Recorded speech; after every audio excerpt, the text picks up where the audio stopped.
પ્રતિજ્ઞાબેન પ્રકાશભાઈ આપ સર્વેનું હાર્દિક સ્વાગત કરું છું।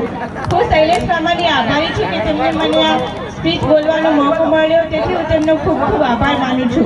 આજનો મારો વિષય છે દીકરી ઘરની દેવડી। પિતાના કાળજાનો કટકો છે દીકરી, પિતાના કાળજાનો કટકો છે દીકરી, વાત્સલ્ય મમતાના સ્નેહથી છલકાતો ઘડો એટલે દીકરી। ઘરના દરેક સભ્યની સંભાળ રાખે તે દીકરી, માતા પિતાના સંસ્કારોને શોભાવે ને એનું નામ દીકરી। પહેલાના સમયમાં દીકરીનો જન્મ થતાં જ લોકોના મુખ પરનું સ્મિત ઓસરાઈ જતું હતું અને દીકરીને પારકી થાપણ સમજી તેની અવગણના કરવામાં આવતી હતી। દીકરાના જન્મને વધાવવામાં આવતો, દીકરાને કુળનો દીપક કહેવામાં આવતો, પરંતુ સત્ય તો એ છે કે દીકરી પણ ઘરની દીવડી છે, જે પોતાના બંને ઘરમાં પોતાના અજવાળા ફેલાવે છે। લગ્ન બાદ પોતાના સાસરામાં જઈને પોતાના અજવાળા પાથરે છે। કારોનો સૂરજ છે દીકરી, સંબંધોની સરિતા છે દીકરી। દીકરીઓ સમયની સાથે કદમ મિલાવી ચાલતી થઈ ગઈ છે, પરંતુ હજુ પણ તેમના સંસ્કારો અને લાક્ષણિકતાઓ ભૂલી નથી। આજના સમયમાં દીકરી ઘરકામની સાથે નોકરી કરી ખૂબ જ આગળ વધી રહી છે, પોતાના પગ પર ઊભી રહે છે, પરંતુ હજુ પણ જૂની માન્યતાઓ કેટલાક લોકોના મનમાં રહી ગઈ છે, જેના લીધે ભ્રૂણ હત્યાના કિસ્સાઓ સામે આવે છે। તેથી સ્ત્રીઓની સંખ્યા ઘટી રહી છે।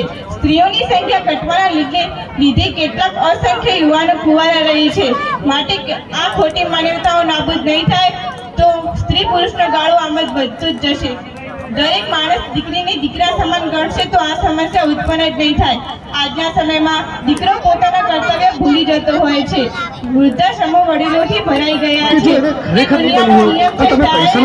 સૌથી વાલી વસ્તુને ક્યારેક તો છોડવી જ પડે છે, એટલે તો હિમાલયની નદીથી અને દીકરીને પિતાથી દૂર થવું પડે છે। દીકરી હંમેશા પોતાના કર્તવ્યોનું પાલન કરતી હોય છે। દીકરીની વિદાય સમયે કઠોળ કાળજાના પિતા રોઈ પડે છે અને તેને સંસ્કારો સાથે આપે છે કે જેમ દૂધમાં સાકર ભળી જાય છે તેમ તારે ત્યાં ભળીને રહેવાનું છે।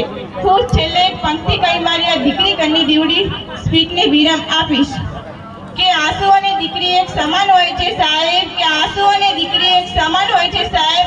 આંસુ આવે છે વહી જવા માટે, તો દીકરી પણ ક્યાં આવે છે રહી જવા માટે, તો દીકરી પણ ક્યાં આવે છે રહી જવા માટે। અસ્તુ, જય હિન્દ, જય ભારત।